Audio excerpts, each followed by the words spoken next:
माता दी भक्तजनों, कैसे हैं आप सब। आप सभी पर माता रानी की कृपा बनी रहे। चलिए अब कथा श्रवण करते हैं श्री गर्ग संहिता के वृंदावन खंड के 11वें अध्याय का। 11वां अध्याय में है धेनुकासुर का उद्धार। श्री नारद जी कहते हैं, राजन, एक दिन श्री कृष्ण बलराम जी के साथ मनोहर गौवे चराते हुए नूतल तालवन के पास चले गए। उस समय समस्त गोपाल उनके साथ थे। वहाँ धेनुकासुर रहा करता था। उसके भय से गोपगण वन के भीतर नहीं गए, श्री कृष्ण भी नहीं गए। अकेले बलराम जी ने उसमें प्रवेश किया।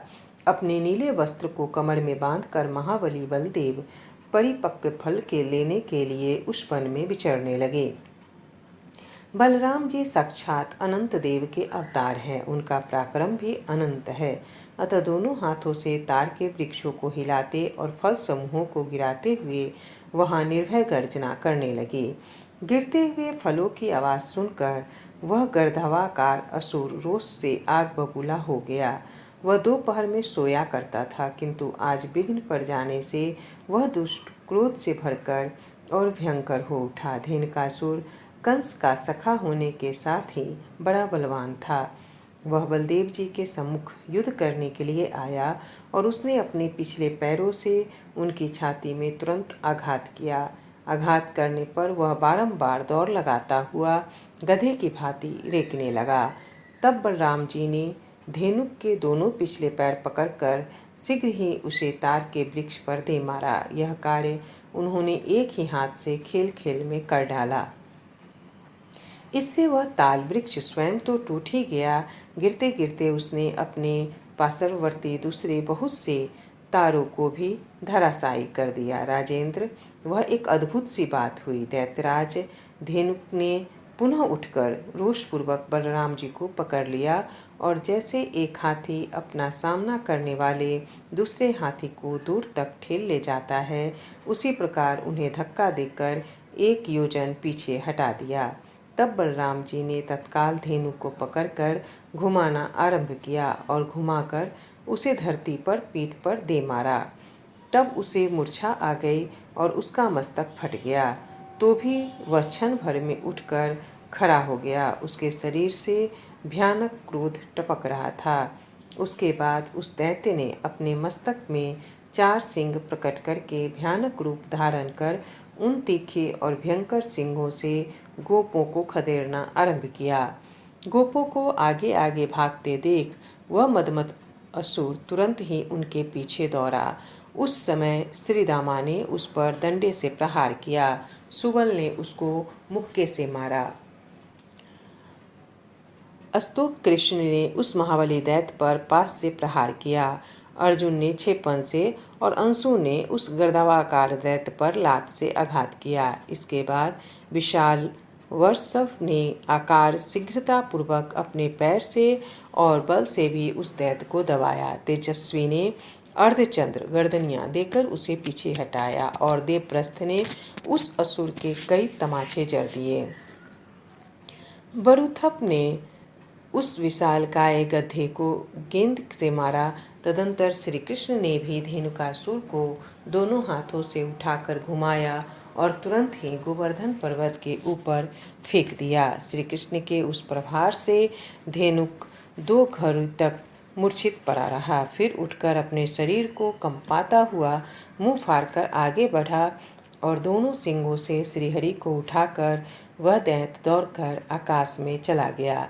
आकाश में 1 लाख योजन ऊंचे जाकर उनके साथ युद्ध करने लगा। भगवान श्री कृष्ण ने धेनुकासुर को पकड़कर नीचे भूमि की ओर फेंका। इससे उसकी हड्डियां चूर चूर हो गई और वह मूर्छित हो गया। तथापि पुनः उठकर अत्यंत भयंकर सिंहनाद करते हुए उसने दोनों सिंगों से गोवर्धन पर्वत को उखाड़ लिया और श्री कृष्ण के ऊपर चलाया। श्री कृष्ण ने पर्वत को हाथ से पकड़कर पुनः उसी के मस्तक पर दे मारा।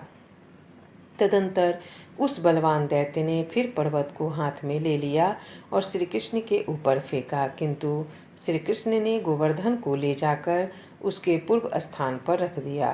तदंतर फिर घावा करके महादैत्य धेनुक ने दोनों सिंगों से पृथ्वी को विदीर्ण कर दिया और पिछले पैरों से पुनः बलराम पर प्रहार करके बड़े जोर से गर्जना की।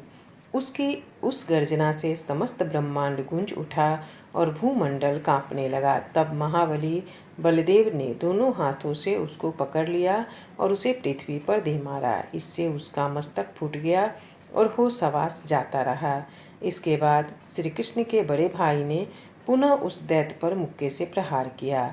इस प्रहार से धेनुकासुर की तत्काल मृत्यु हो गई। उसी समय देवताओं ने वहाँ नंदनवन के फूल बरसाए।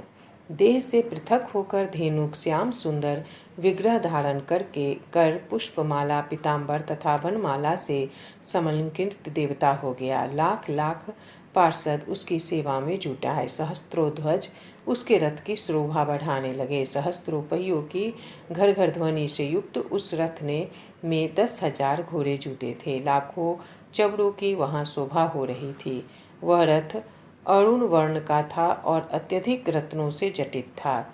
उसका विस्तार एक दिव्य योजन का था। वह मन में के समान तीव्र गति से चलने वाला विमान या रथ बड़ा ही मनोहर था। राजन, उसमें घुंघरुओं की जाली लगी थी, घंटे और मंजीर बजते थे। दिव्य रूपधारी दैत्य धेनुक बलराम सहित श्री कृष्ण की परिक्रमा करके उक्त दिव्य रथ पर आरूढ़ हो दिशा मंडल को देदीप्यमान करता हुआ प्रकृति से परे विद्यमान गोलोक धाम में चला गया। इस प्रकार धेनु का वध करके बलराम सहित श्री कृष्ण अपना यशोगान करते हुए ग्वाल बालों के साथ ब्रज को लौटे। उनके साथ गौओं का समुदाय भी था। राजा ने पूछा, मुनि, धेनुकासुर पूर्व जन्म में कौन था? उसे मुक्ति कैसे प्राप्त हुई तथा उसे गधे का शरीर क्यों मिला?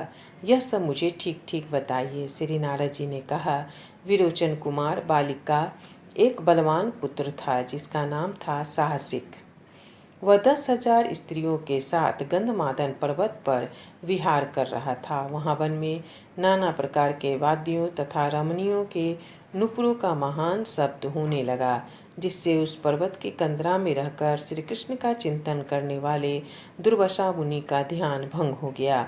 वे खराऊ पहनकर बाहर निकले। उस समय मुनिवर दुर्वासा का शरीर अत्यंत दुर्बल हो गया था। दाढ़ी मूछ बहुत बढ़ गई थी। वे लाठी के सहारे चलते थे।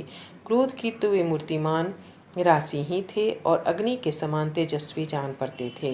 दुर्वासा उन ऋषियों में से हैं जिनके शाप के भय से यह सारा विश्व कांपता रहता है। वे बोले, दुर्वासा ने कहा, दुर्बुद्धि असुर, तू गधे के समान भोगासक्त है, इसीलिए गधा हो जा। आज से 4 लाख वर्ष बीतने पर भारत में दिव्य माथुर मंडल के अंतर्गत पवित्र तालवन में बलदेव जी के हाथ से तेरी मुक्ति होगी। नारद जी कहते हैं, राजन, उस शाप के कारण ही भगवान श्री कृष्ण ने बलराम जी के हाथ से उसका वध करवाया, क्योंकि उन्होंने प्रहलाद आदि को यह वर दे रखा है कि तुम्हारे वंश का कोई दैत्य मेरे हाथ से नहीं मारा जाएगा। इस प्रकार श्री गर्ग संहिता में वृंदावन खंड के अंतर्गत धेनुकासुर का उद्धार नामक 11वां अध्याय पूरा हुआ। धन्यवाद।